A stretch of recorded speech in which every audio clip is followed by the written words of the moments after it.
இன்றைக்குரிய தெய்வ செய்தியினுடைய தலைப்பு ஹியூமிலிட்டி, தாழ்மை. தாழ்மை என்கிற ஒரு சப்ஜெக்ட் கிறிஸ்துவத்தில் மையமாக அடங்கியிருக்கிறது.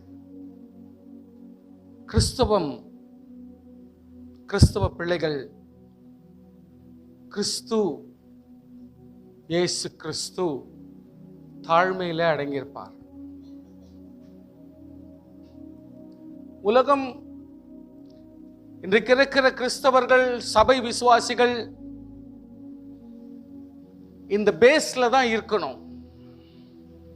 ரட்சிக்கப்பட்டாங்கன்னு சொன்னா அவங்க தாழ்மை என்ற சப்ஜெக்ட்ல தான் வாழ்க்கையை நடத்த முடியும். இல்லாவிட்டால் கிறிஸ்தவமா இருக்க முடியாது. கிறிஸ்தவ ஜீவியம் ஸ்டார்ட் பண்றதே தாழ்மையால தான். அவர் தாழ்ந்து கர்த்தருக்கு பாவத்துக்காக தன்னை ஒப்பு கொடுக்கும் பொழுது இயேசு கிறிஸ்துவின் நாமத்திலே பாவ மன்னிப்புக்கென்று ஞானஸ்தானத்தை பெற்று அவர் தொடங்குகிறார். தாழ்மைக்கு விரோதமானது பெருமை. பெருமையை நேசிக்கிறாங்க, பெருமையா வாழ்றாங்க, பெருமையா பேசுறாங்க, பெருமையா சண்டை போடுறாங்க, பெருமையா விவகாரம் நடத்துறாங்க. குடும்பமே பெருமையில தான் ஓடுது. திங்க் பண்ணி பாருங்க. என்னை யாருன்னா மெச்சுக்கணும், நல்லவன் சொல்லணும், நல்ல சர்ச்சின்னு சொல்லணும், நல்ல பாஸ்டர்னு சொல்லணும், நல்ல விசுவாசின்னு சொல்லணும், நல்ல குடும்பம் சொல்லணும். தேவையில்லாத விவகாரம். சொல்றவன் சொன்னாலும் சரி, சொல்லாவிட்டாலும் சரி, அதை பத்தி எனக்கு கவலை இல்லை. நான் தாழ்மையா வாழ்ந்தா போதும். நெக்ஸ்ட், தாழ்மையா வாழலைன்னா நம்மளாம் வாழ மாட்டோம். வாழ்ற மாதிரி நடிக்கிறோம், அவ்வளவுதான். தாழ்மையா இல்லாதவங்க நெவர், அவங்க வாழ்ந்ததே கிடையாது. வாழ்ந்துட்டோம்னு நினைச்சுக்கிறாங்க, வாழலை இன்னும். Please understand the concept of humbleness.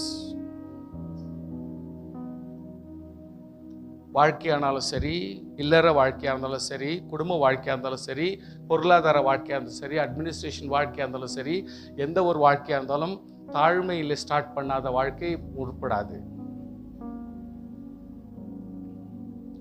இது வரைக்கும் தாழ்மையில் இல்லாதவங்க அவங்க இன்னும் வாழலன்னு தான் அர்த்தம். அதனால தான் அநேக முன்னேற்றங்கள் இல்லை, அநேக ஆசீர்வாதங்கள் இல்லை, கனிகள் இல்லை, சமாதானம் இல்லை, நிம்மதி இல்லை, ஆறுதல் இல்லை. நான் பாஸ்டர் பெருமைப்பட முடியாது. ஏன்னா என் வேலையை தான் நான் செய்யறேன். அவனும் எக்ஸ்ட்ரா வேணாம், வேற பெரிய கதை நடத்துனே இல்லைங்க. ஒரு ஸ்டூடெண்ட் படிக்கிறாரு, அதுல ஒரு பெருமை கிடையாது. அவருடைய வேலை. ஒரு உபாத்தியார் டீச்சர், அவர் டீச் பண்றாரு, அதுல ஒரு பெருமை கிடையாது. ரொம்ப நல்லா டீச் பண்றாரு, ஐயோ ரொம்ப தேவையில்லைங்க. ரொம்ப நல்லா டீச் பண்றதுனாலதான் அவர் டீச்சர் ஆகிறார். இல்லைன்னா அவர் கோமாளி, ஆக்டிங் பண்ணுகிறாருன்னு அர்த்தம். நல்ல ஒரு பாஸ்டர் ஆக்குறாருனாக்கா அவன் கரெக்டா ஓரளவுக்கு டியூட்டி பண்றான்னு அர்த்தம், அவன் வேலையை செய்யறான்னு அர்த்தம். அதுக்கு அவன் பெருமை கிடையாது. அவன் வேலை தான் அவன் செய்யறான், அதுல ஒரு பெரிய விசேஷம் ஒன்றும் கிடையாது. இப்பதான் சீரா வேலை செய்யறான்னு அர்த்தம், அவ்வளவுதான். குடும்பம் நல்லா நடக்குது, ஐயோ ரொம்ப நல்ல குடும்பம் அப்படின்னாக்கா இப்பதான் ஒரு சீரா குடும்பம் நடத்த ஆரம்பிச்சுக்கிறாரு, ஒரு தாழ்மையில ஸ்டார்ட் பண்ணி இருக்கிறாரு. Please understand the concept of humility. Humility is very, very important. We are going to study 3 components. One, தாழ்மைனா என்ன? Number 2, attitudes of தாழ்மை. தாழ்மையினுடைய attitude எப்படிப்பட்டது? Examples of attitude. Tamil humility. Humility-னுடைய examples கொஞ்சம் படிக்கலாம். ஏன்னா நம்ம பைபிள்ல தான் படிக்க முடியும். கற்றுக்கொள்ள வேண்டியது பைபிள்ல தான். அந்த குடும்பத்தையும் இந்த குடும்பத்தையும் ஒரு எக்ஸாம்பிள் எடுத்து ஒரு பிரசங்கத்தை முடிச்சிட்டேன்னா நான் ஜனங்களை ஏமாத்துறேன்னு அர்த்தம். பெரிய ஆக்டிங் பண்ற பிரசங்கியார் மாதிரி ஆக்டிங் பண்றேன்னு அர்த்தம். டிவில எல்லாம் ஏதோ ஒரு எக்ஸாம்பிள் ஒன்று எடுத்துட்டு ஒரு வசனத்தை எடுத்துட்டு கடகடன்னு 35 நிமிஷம் ஓட்டிட்டு பிரசங்கம் முடிஞ்சிச்சுன்னு போட்டாங்க. அதெல்லாம் முறை கிடையாது. ஜனங்களை ஓவரா ஏமாத்தக்கூடாது. வசனம் எங்க இருக்குது, அங்க ட்ரூத் அங்க இருக்குது. அந்த வசனத்திலிருந்து வசனத்துமே பேசணும். ஆவியானவர் பேசணும், நம்ம பேசக்கூடாது. நம்ம பேசினா அதுக்கு வேல்யூ கிடையாது, வேலை நடக்காது. உங்களுக்கு உங்க வாழ்க்கையில கிரியை செய்யணும்னா ஆவியானவர் பேசணும், நான் பேசக்கூடாது சார். யூஸ் இல்ல. நான் ஒரு மாமிசமான மனுஷன், செயல்பட முடியாது. உங்க வாழ்க்கைக்கு லாபம் வராது. இன்னைக்கு நீங்க சர்ச்சுக்கு வந்து வேஸ்டா போயிடும். கர்த்தர் பேசணும். வெறும் வசனத்தை எடுத்து சொல்லணும், அவ்வளவுதான் என் வேலை. நல்லா புரிஞ்சுங்க ப்ளீஸ். ஹியூமிலிட்டி. தனிப்பட்ட மனுஷன், தனிப்பட்ட வாலிப பிள்ளை, ஹியூமிலிட்டி பைபிள் இருந்து கத்துங்க. நீ போய் படிக்கிற ஸ்டூடெண்ட் கிட்ட கத்துக்கிறது இல்லை, நீ போய் வேலை கூட ஃப்ரெண்ட்ஸுங்க கிட்ட கத்துக்கிறது இல்லை, நீ வேலை செய்யற இடத்துல கத்துக்கிறது இல்லை. பைபிள் தான் நீ கத்துக்க முடியும். ஏன்னா ஸ்டாண்டர்ட் அங்கதாங்கிறது. அதனுடைய ஒரிஜினல் ஸ்டாண்டர்ட்ன்றது பைபிள்ல தான் சொல்லப்படுது. அதனால நம்ம அங்கதான் படிக்கணும். ஸோ கர்த்தருடைய பிள்ளைகள் கொஞ்சம் புரிஞ்சுங்க. பேலியாளர்கள் மாதிரி, நாஸ்திகர்கள் மாதிரி, ரட்சிப்பு இல்லாதவங்க மாதிரி தேவையில்லாத இடத்துங்களெல்லாம் கற்றுக்குன்னு அவங்கள போல் ஆக்டிங் பண்ணுறது, அவங்கள போல் துணியை போடுறது, அவங்கள போல் விவகாரம் நடத்துறது, இதெல்லாம் எப்பவுமே உதவாது. Have some standard. எனக்குன்னு ஒரு மரியாதை இருக்குது, எனக்குன்னு ஒரு அபிஷேகம் ஒன்று இருக்குது, எனக்குன்னு ஒரு வாழ்க்கை ஒன்று இருக்குது. அவங்களால இவங்களால என்னால் மாற்றிக்க முடியாது, அவங்கள போல இவங்கள போல என்னால் மாற்றக்கூடாது. எனக்குன்னு ஒரு ஸ்டாண்டர்ட் இருக்குது. அதுக்காக நான் பேக்கப் மாதிரி எல்லாம் இருக்கிறது இல்லை, அதுக்காக ஒரு பிச்சைக்கார மாதிரி ட்ரெஸ் போடுறது இல்லை, அதுக்காக ஒரு சுத்துறவ மாதிரி இப்போ துணி போட முடியாது, அதுக்காக ஒரு கோடீஸ்வரம் போடுற மாதிரி ஒரு ஃபிலிமில் போடுற மாதிரி போட்டு நான் உட்காந்துட்டாக்க ஜோக்கர் மாதிரி ஆகிடும். நமக்குன்னு ஒரு ஸ்டாண்டர்ட், நமக்குன்னு ஒரு ஸ்டாண்டர்டான பேச்சு, நமக்குன்னு ஒரு ஸ்டாண்டர்டான பார்வை, நமக்குன்னு ஸ்டாண்டர்டான வார்த்தைகள். எப்படி பேசணும் அந்த வார்த்தை தான் பேசணும். அவன் பேசுறது போல ரொம்ப ஸ்டைலாக பேசுகிறான், இன்னும் அழகாக்குறான் பாரு அப்படின்னு சொல்லிட்டு அவன் பேசுகிற பேச்செல்லாம் நம்ம பேசின போனால் கர்த்தர் அப்படியே உன்னை ஒதுக்கி வச்சிருவார். கர்த்தர் ஒதுக்கி வச்சிருவார். உஷாராக இருங்க ப்ளீஸ். உலகத்தோட ஜீவிக்கிறோம், நம்ம ரொம்ப கேர்ஃபுல்லாக இருக்கணும். உலகத்தோட சம்மந்தப்படாதீங்க. எது லாபமாக இருக்குதோ, எது பிரயோஜனமாக இருக்கோ, கர்த்தர் எது கைட் பண்ணுறாரோ அதில் ஒண்டி நம்ம கற்றுக்கொள்ளலாம். Now let us go to humility. ஆண்டவராக இயேசு கிறிஸ்து சொல்றார், ஒரு எக்ஸாம்பிள் மாதிரி சொல்றார். விருந்துக்கு அழைக்கப்பட்டவர்கள், சப்போஸ் விருந்துக்கு அழைக்கிறாங்க, பந்தியில் முதன்மையான இடங்களிலே தெரிந்து கொண்டதை அவர் பார்த்து அவர்களுக்கு ஒரு உவமை சொல்றார். ஒரு விருந்து நடக்குது, அதுல எல்லாரும் போயிட்டு கலந்துக்கிறாங்க. அப்ப ஆண்டவர் சொல்றாரு, தாழ்மைனா என்ன மீனிங் கத்து கொடுக்கிறாரு. ஒருவனால் கல்யாணத்துக்கு நீ அழைக்கப்படும் பொழுது பந்தியில் முதன்மையான இடத்திலே உட்காராதே. உன்னிலும் கனமுள்ளவன் ஒருவேளை அவனால் அழைக்கப்பட்டிருப்பான், ஒருவேளை பெரிய ஆளுங்களை கூட கூப்பிட்டு இருப்பாமே. அப்பொழுது உன்னையும் அவனையும் அழைத்தவனே என்ன பண்ணிடுவான், உங்ககிட்ட வந்து இவருக்கு இடம் கொடுன்னு சொல்லிட்டு உன்னை கட்டி விட்டுருவான். அப்பொழுது வெட்கத்தோட தாழ்ந்த இடத்திற்கு போக வேண்டியதா இருக்கும். தாழ்மையை கத்துக் கொடுக்கிற மெத்தடாலஜி பாருங்க. இயேசு கிறிஸ்து ஒரு தாழ்மையை கத்துக் கொடுக்கிற மெத்தடாலஜி. விருந்து தான் சொன்னாரு, என் வீட்டுல இப்படிதான் உட்காந்துக்குவேன். விருந்து தான் சொன்னாரு, என் ஸ்கூல்ல இப்படிதான் உட்காந்துக்குவேன். விருந்து தான் சொன்னாரு, காலேஜ்ல இப்படிதான் உட்காந்துக்குவேன். அதிக பிரசங்கியா இருக்காதீங்க. எங்க வந்தாலும் நம்ம தாழ்ந்து போகணும்ன்றது அர்த்தம். You have to apply everywhere. நீ அழைக்கப்படும் பொழுது போய் தாழ்ந்த இடத்தில் உட்கார். அப்பொழுது உன்னை அழைத்தவன் வந்து, சிநேகிதனே உயர்ந்த இடத்தில் வாரும் என்று சொல்லும் பொழுது உன்னோட கூட பந்தியர்களுக்கு முன்பாக உனக்கு கனம் உண்டாகும். பெருமை உண்டாகக்கூடாது, கனம் உண்டாகட்டும். ரெஸ்பெக்ட் வரும், நம்ம கேட்டு வாங்கக்கூடாது. ரெஸ்பெக்ட் வரும், கனம் வரும். கேட்கக்கூடாது. பிச்சைக்கார மாதிரி என்னை மதிக்கிறது இல்லை, எனக்கு குட் மார்னிங் பண்றது இல்லை, என்னை மேனேஜ் பண்றது இல்லை, தேவையில்லை. உதவாது உன்னுடைய குட் மார்னிங் எனக்கு என்னத்துக்கு? ஸ்தோத்திரம், ஹல்லேலூயா. உருப்படாது உன்னுடைய விஷயம் எனக்கு என்னத்துக்கு?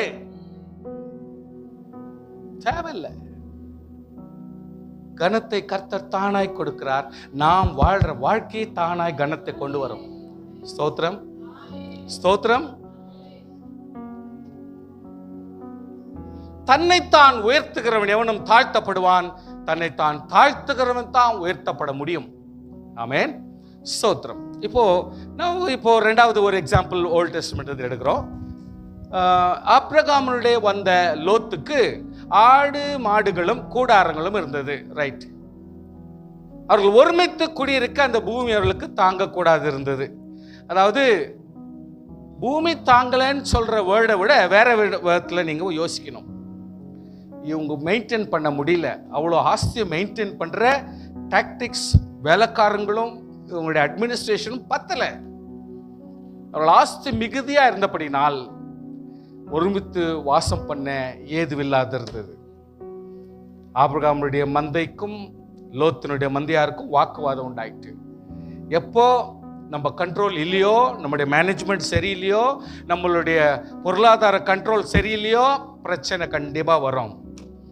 எப்போ நான் ரட்சிப்பு விட்டு பின்வாரிட்டேனோ, எப்போ நான் தாழ்ந்த நிலைமையில் இல்லையோ, எப்போ நான் அதை அட்ஜஸ்ட் ஆகிற நிலைமைக்கு இல்லையோ, we expect there is a great problem behind it.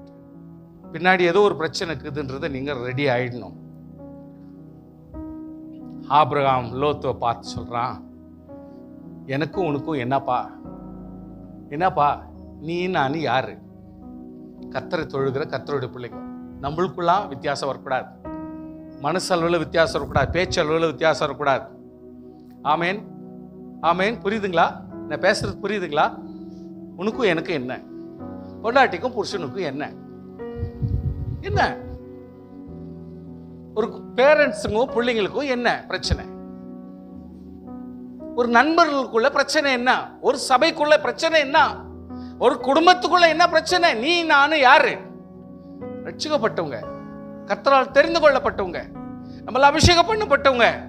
நமக்குள்ள எதுக்கு வித்தியாசம், எதுக்கு வாக்குவாதம், எதுக்கு சண்டை? புரியுதுங்களா?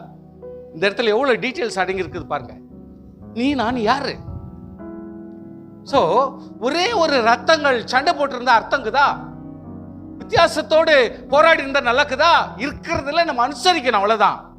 அதுக்கு நீயா நானான் சண்டை போட்டா எப்படி? கொஞ்சம் கூட நியாயம் இல்லை. அதனால்தான் வேணன்றா நீ என்னை விட்டு பிரிந்து போகலாம், ஆப்ஷன் கொடுக்குறான். நீ என்னை விட்டு பிரிஞ்சு போகலாம், என்னோட கூட இருக்கணும்னு அடிமை ஒன்றும் கிடையாது, கடமை ஒன்றும் கிடையாது, போலாம். கர்த்தருடைய பிள்ளைகள் ஒரு பிரிவு, அதாவது ஒரு டிவிடெண்ட் வாங்கிக்கலாம், ஒரு பார்ட்டிஷன் வாங்கிக்கலாம், அதில் ஒன்றும் தப்பு இல்லை. அதுக்கு பிரிவு வராது, பிரிவு இல்லை, பார்ட்டிஷன். உனக்கும் எனக்கும் என்ன, உன் மேய்ப்பருக்கும் என் மேய்ப்பருக்கும் வாக்குவாதம் வேண்டாம். நம்மளாம் யாரு? சகோதரர்கள். நம்மளாம் யாரு? மறுபடியும் வாயை திறக்கலையே சில பேர். நம்மளாம் யாரு? சகோதரர்கள். நம்மளாம் ரட்சிக்கப்பட்டவங்க, நம்மளாம் விசுவாசிங்க, அபிஷேகத்தில் இருக்கிறோம், நம்மளாம் கம்யூனியன் எடுக்கிறோம். கர்த்தர் நம்ம பார்த்து கொண்டிருக்கிறார். நமக்குள்ள அந்த வித்தியாசம் வரக்கூடாது, நம்ம வீட்டுங்களில் அந்த வித்தியாசம் வரக்கூடாது. சில பேர் ஒன்றும் இல்லாதையே ஒருத்தனை ஏமாத்தினே வாழ்ந்து நிற்பாங்க. சில பேர் பேரசைட்டாவே இருக்குவாங்க, எவ்வளோ முடியுமோ இன்னொருத்தர்கிட்ட இருந்து ரத்தத்தை உறிஞ்சிக்கினே இருப்பாங்க, அப்புறம் யாரோ மாதிரி வாழ்வாங்க. தப்பு தப்பு. கர்த்தருடைய பிள்ளைகள் ரொம்ப கவனமா இருக்கணும். நம்மெல்லாம் ஒரே கர்த்தருடைய பிள்ளைகள், ஆனால் உயிரை கொடுக்கணும். சொல்லுங்க, வாய் தருங்க. நம்மெல்லாம் ஒரே பிள்ளைகளா இருந்தா எப்படி செய்யணும்? உயிரை கொடுக்கணும். ஏன்னா அவங்க உயிரை கொடுக்கறதுக்கு ரெடியா இருக்கிறப்ப நம்ம உயிரை கொடுக்கறதுக்கு என்ன? ஏமாத்தியே திருவாங்க. இன்னொருத்தருடைய ரத்தத்திலேயே உறிஞ்சிக்கிற அனிமல்ஸாகவே இருந்துருவாங்க சில பேர். தப்பு. நீங்க இடம் கொடுக்க கூடாது. இடம் கொடுக்கறதுனால தான் உரியுறாங்க. நீ இடதுபுறம் போனால் நான் வலதுபுறம் போகிறேன், நீ வலதுபுறம் போனால் நான் இடதுபுறம் போறேன். உனக்கு தான் ப்ரிஃபரன்ஸ், உனக்கு தான் ஆப்ஷனல், எல்லாமே உனக்கு தான். தாழ்மை. தாய் இருந்தா அப்படித்தான் கொடுப்பாங்க. ஒரு தாயா இருந்தா எப்பொழுதுமே விட்டு கொடுப்பாங்க. தகப்பன்னு அதே பேசவே மாட்டார். அவர் விட்டு கொடுத்த கணக்கு தான். அவர் விட்டு கொடுக்கறதுக்கு எங்க சான்ஸ் கொடுக்குறோம் நம்ம? எல்லாம் அப்படிதான் கதை. கர்த்தருடைய பிள்ளைகள் ரொம்ப கவனமா தாழ்மையை, கிறிஸ்துவ பிள்ளைகள் குடும்பத்துங்கள ரொம்ப கேர்ஃபுல்லா இருக்கணும். பிரச்சனை வராதுன்னு சொல்லல, வந்தா கூட சரி, நம்ம தாழ்மையோடு வாழ்ந்தால் பிரச்சனை வரக்கூடாது. ஹல்லேலூயா. ஒரு தாய் தகப்பனோடு பேசுறோம்னா பணிந்து பேச கத்துக்கணும், பயந்து பேச கத்துக்கணும். இவர் பெரிய லார்டு மாதிரி பேச ஆரம்பிச்சிடுறாரு, தப்பு. கர்த்தர் வாயை உடைச்சிடுவாரு. ஹல்லேலூயா. வாழ்க்கையை கட் ஆஃப் பண்ணிடுவாரு. உஷாராக்கணும். எங்க பேசுறோன்றது நம்ம கொஞ்சம் கவனிச்சு பேசணும்.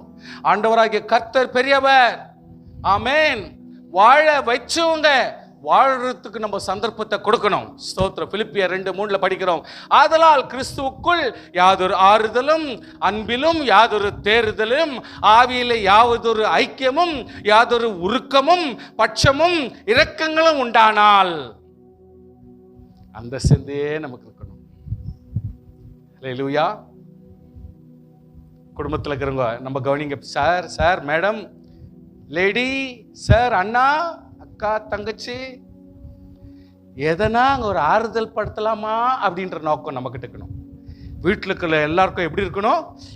எதனா ஒரு சந்தர்ப்பத்தில் ஆறுதல் படுத்தலாமா, அன்பு செலுத்தலாமா, ஒரு தேறுதல் செலுத்தலாமா, யாராவது ஐக்கியமாக இருக்கலாமா, யாராவது உருக்கமான பட்சம் இருக்கலாமா, இரக்கங்கள் இருக்கலாமா, இதெல்லாம் இருக்கணும்னா அதிலேயே நீங்கள் ஏக சிந்தையாய், ஒரே மனதாய், ஒரே அன்புள்ளவர்களாய், இசைந்த ஆத்துமக்களை ஒன்றே சிந்தித்து, இது ஒரே குறிக்கோளில் இருந்து சந்தோஷத்தை நிறைவேற்றுங்கள். அல்லேலூயா.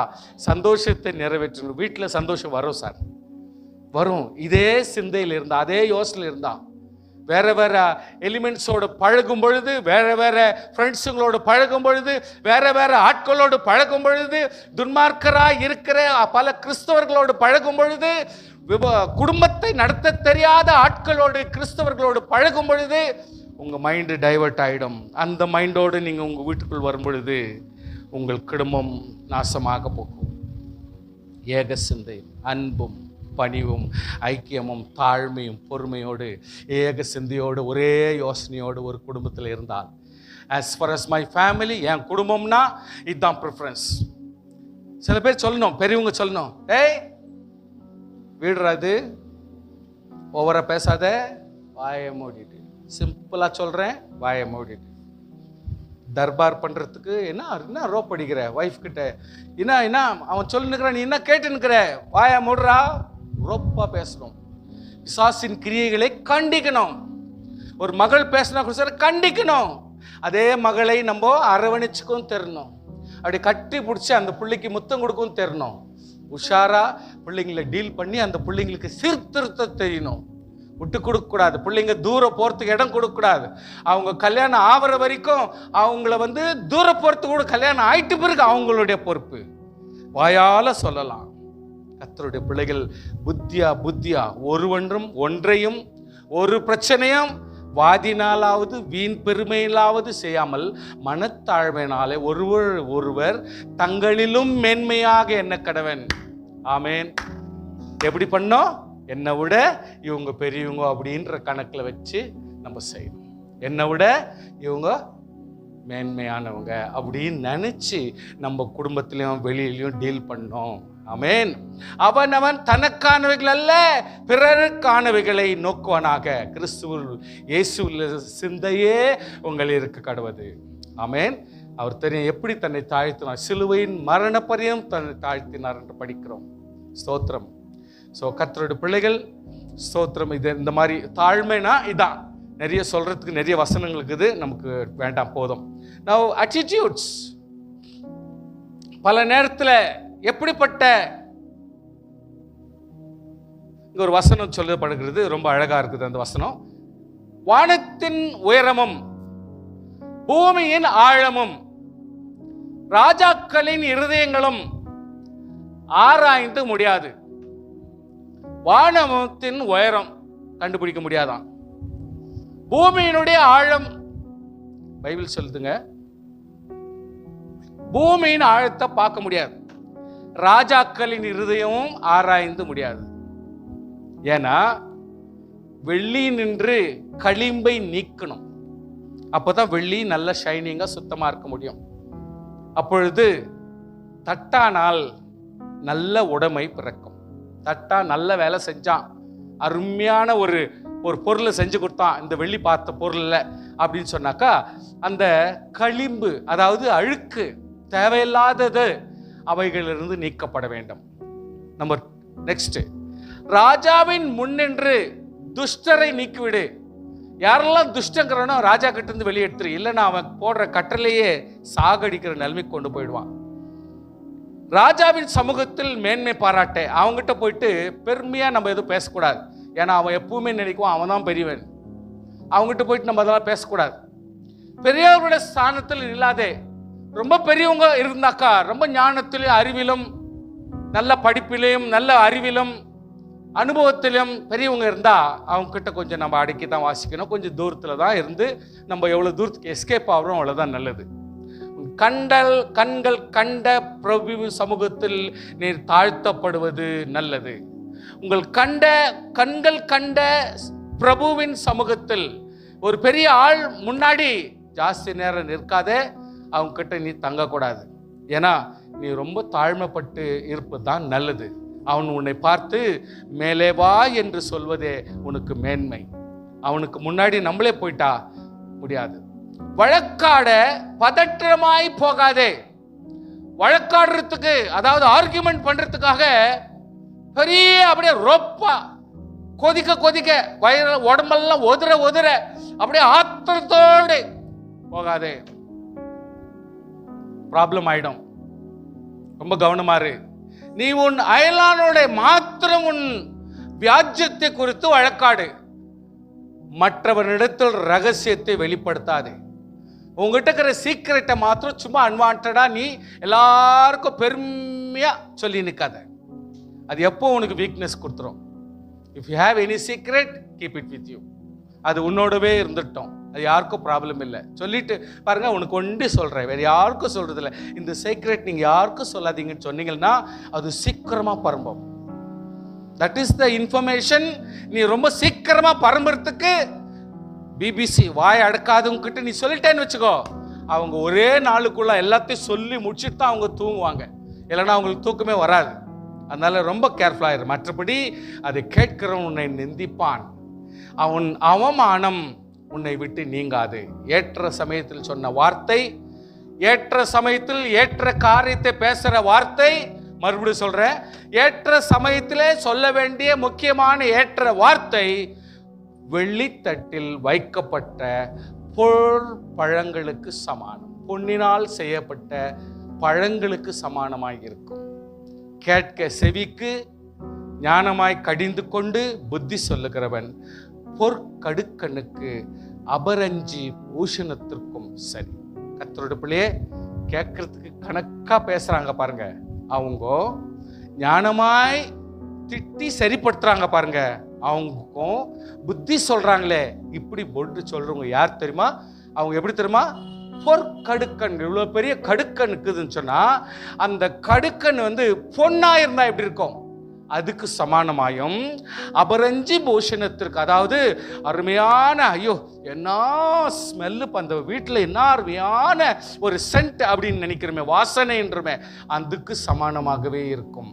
ஸோ கோடை காலத்தில் உறைந்த மழையின் குளிர்ச்சி எப்படி இருக்கிறதோ அப்படியே உண்மையான ஸ்தானாதிபதியும் தன்னை அனுப்பினவருக்கு இருப்பான்.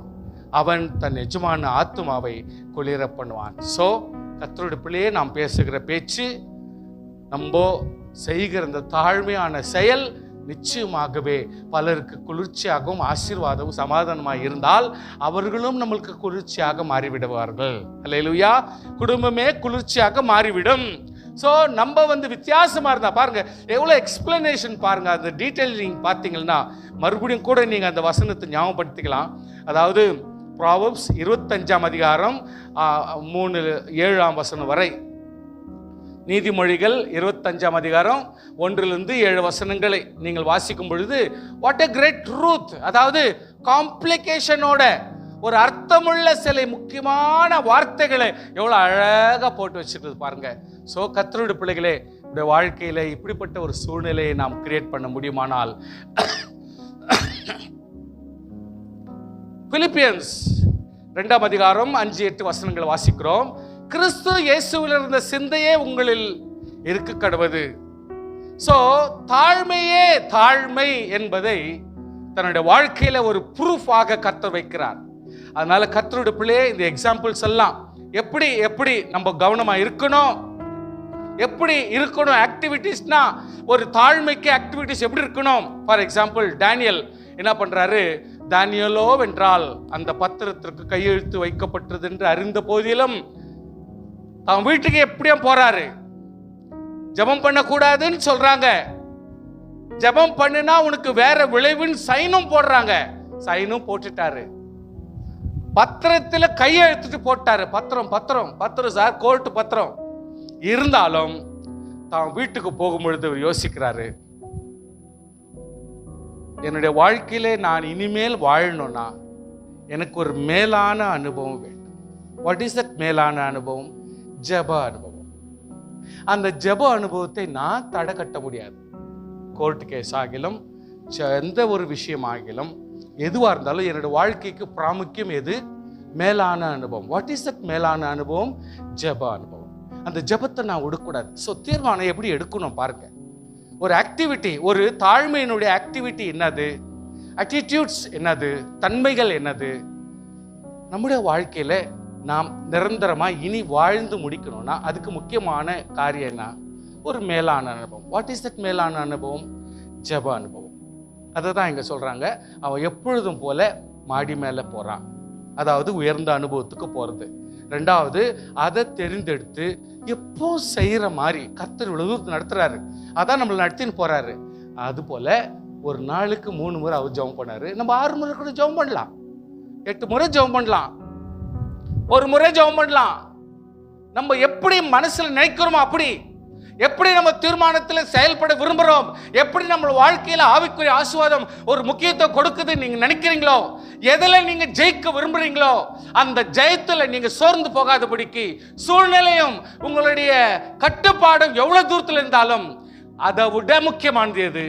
என்னுடைய வாழ்க்கையில நான் மேலான ஒரு தன்மை வேண்டும். அதுதான் ஜெபத்தன்மை.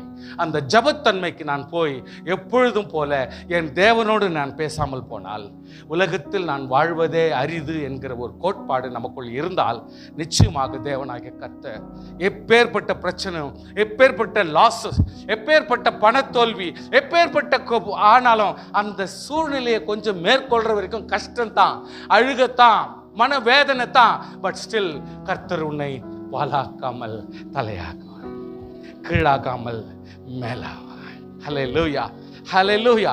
கர்த்தர் நிச்சயம் ஆசீர்வதிப்பார். அதனால் விசுவாசியே, நீங்க ரொம்ப ரொம்ப ரொம்ப கவனமா அந்த தேவனோடு பேசுறதை மட்டும் நீங்க தடை பண்ணாதீங்க. குடும்பத்தில் 1000 வித்தியாசம் வரலாம், அந்த மேலான அனுபவத்தை விட்டுறாதீங்க. தேவனோடு பேசுறதை விட்டுறாதீங்க. சர்ச்சை விட்டுறாதீங்க. சர்ச் உங்களுக்கு துரோகம் பண்ணாது. சர்ச் பாஸ்டர் உங்களை தவறாவே எண்ண மாட்டான், தவறாவே உன்னை பேச மாட்டாங்க. அவங்களால முடிஞ்சா என்கரேஜ் பண்ணுவாங்க. அவங்க வேலைங்களுக்கு மேல அவங்களால என்ன பண்ண முடியுமோ அவங்களால பண்றாங்க, அவ்வளவுதான். அவங்க கடவுள் கிடையாது. அதனால கர்த்தர் சமூகத்தில் நீங்க அப்ரோச் பண்ணுங்க, கர்த்தர் பெரிய காரியத்தை செய்வார். நான் let me give some examples, அவ்வளவுதான். ஜாஸ்தி வசனங்களை கொடுக்கறது வேண்டாம். கொஞ்சம் பாருங்க. அதாவது லோத்து வீட்டுக்கு தேவதூதர்கள் வந்தாங்க. அதுக்கப்புறம் ஆபிரகாம் கிட்டே வராங்க. சொல்றாங்க, போனோம், டைம் ஆச்சு, நான் ஒரு வேலையா வந்தோம், பரலோகத்தில் நாங்கள் எங்க அனுப்பி வச்சாங்க, நாங்கள் ஒரு வேலையா வந்தோம், சோதம் குமாரை அழிக்கணும், அதான் எங்களோட வேலை, நாங்கள் போயிருக்கிறோம். அப்படியா? ஐயோ, அழிக்க போறீங்களா? அப்படியா? ஆமா. கர்த்தர் தீர்மானிச்சிட்டாருன்னா அவர் அர்த்தம் இல்லாத தீர்மானிக்க மாட்டார், காரணம் இல்லாமல் தீர்மானிக்க மாட்டார். இது செஞ்சுட்டு அவங்க போறாங்க. கவனிங்க, இவங்க போயிட்டாங்களா? இவங்க நிக்கிறான். ஆனா இவன் மனசு எங்கே நிக்குது? அந்த மேலான தன்மையாக ஜெபத்திலே நிக்குது. அவங்க போயிட்டாங்க, இது ஆர்டினரி பூமி தான். நிக்கிற இடமா இவன் ஒரு ஆவிக்குரிய இடமா மாத்துறான். பாருங்க, மாத்துறான். அதான் டேலண்ட் ஆஃப் a saint. ஒரு பரிசுத்தவானுடைய டேலண்ட் எப்படின்னா, அந்த நிக்கிற எந்த இடத்துல ஸ்டாப் பண்ணி டான்ஜென்ட் மாதிரி, எப்போ ஒரு தேவதூதர் 3 பேர் கழிச்சுக்கின்னு போயிட்டாங்க, டிபார்ட்டட், கட் ஆஃப் ஆகி அவங்க போயிட்டாங்க. இவன் நிக்கிற அதே பூமி, அது எப்படியாப்பட்ட சாப பூமியா இருந்தாலும் அவன் அந்த ஸ்பாட்டை ஒரு ஜெப பூமியாக மாத்துறான். நின்னுட்டான். அங்கே உடம்போடு நின்னுட்டான், ஜெபத்தோடு நின்னுட்டான், ஆவியின் மகிமையோடு நின்னுட்டான், தேவனோடு ஜெபிக்கிற ஜெபமாக நின்னுட்டான், பரலோகத்தின் ஆண்டவரோடு பேசுற ஜெபமாக நின்னுட்டான். இந்த வசனம் எப்படி சொல்லுதுன்னா, பின்னும் கர்த்தருக்கு முன்பாக நின்று கொண்டிருந்தான். அவங்க இறங்கி போயிட்டாங்க சார், அவங்க எல்லாம் போயிட்டாங்க. ஒரு விசுவாசி தன்னுடைய வாழ்க்கையில ஒரு ப்ராப்ளம் பார்த்த உடனே, ஒரு பிரச்சனை பார்த்த உடனே எரிச்சலும் கோபமும் வைராக்கியம் புலி மூஞ்சும் எலி மூஞ்சும் காட்ட வேண்டிய அவசியம் இல்லை. நீ அங்க நின்று ஆண்டவரோட நீ பேச ஆரம்பிச்சிட்டா கர்த்தர் கிரியை செய்ய ஆரம்பித்து விடுகிறார். அங்கே ஒரு தேவ மகிமை இறங்கும், அங்க ஒரு அபிஷேகம் இறங்கும், அங்க ஆவியின் மகிமை இறங்கும். அது தேவ பூமியாக மாறும், அது அபிஷேக பூமியாய் மாறும், பரலோகத்துக்கு ஏணி வச்ச இடமாக மாறும். கர்த்தராகிய தேவன் தேவ தூதர்களை இறக்கி தேவ தூதர்களை ஏறுகிறவர்களா மாற்றுவார். உன் சமாச்சாரத்தை எடுத்து போவாங்க, அவங்க சமாச்சாரத்தை எடுத்துன்னு வந்துனே இருப்பாங்க. உடனே நீ என்ன செய்யணுமோ அந்த இடம் தேவ பூமியாக மாற்றி ஜெபிக்க ஜெபிக்க ஜெபிக்க ஜெபிக்க கிரியை செய்ய ஆரம்பிக்கும். எப்படி ஆண்டவரே, ஒரு பரிசுத்தவானோட ஒரு நீதிமானோட அசுத்த ஜனங்களோட நீதிமானையும் சாவடிச்சிருவீரா? நம்பர் 2, 50 பேர் இருந்தா நீ சாவடிப்பீரா? 45 இருந்தா சாவடிப்பீரா? மறுபடியும் கெஞ்சற 40 இருந்தா சாவடிப்பீரா? 35 இருந்தா சாவடிப்பீரா? 30 இருந்தா சாவடிப்பீரா? 25 இருந்தா சாவடிப்பீரா? 20 இருந்தா சாவடிப்பீரா? 15 இருந்தா எவ்வளவு நேரம் கெஞ்சிருப்பான், எவ்வளவு நேரம் தேவனுடைய அபிஷேகம் அங்கே ஓடி இருக்கும், எவ்வளவு நேரம் அந்த இடத்துல உறவாடி இருப்பாங்க. எவ்வளவு தேவதூதர்கள் மறுபடியும் விஷயத்தை கன்வே பண்ணிருக்கிறாங்க, மறுபடியும் தேவதூதர்கள் அங்கிருந்து கன்வே பண்ணி நிற்கிறாங்க. நான் ஒன்று நிச்சயமாக 15 இருந்தாலும் நான் சாவடிக்க மாட்டேன் ஆண்டவரே, இன்னும் ஒரு முறை கூட கெஞ்சுறேன், 10 பேர் இருந்தால் நீர் விட்டு கொடுப்பீரா?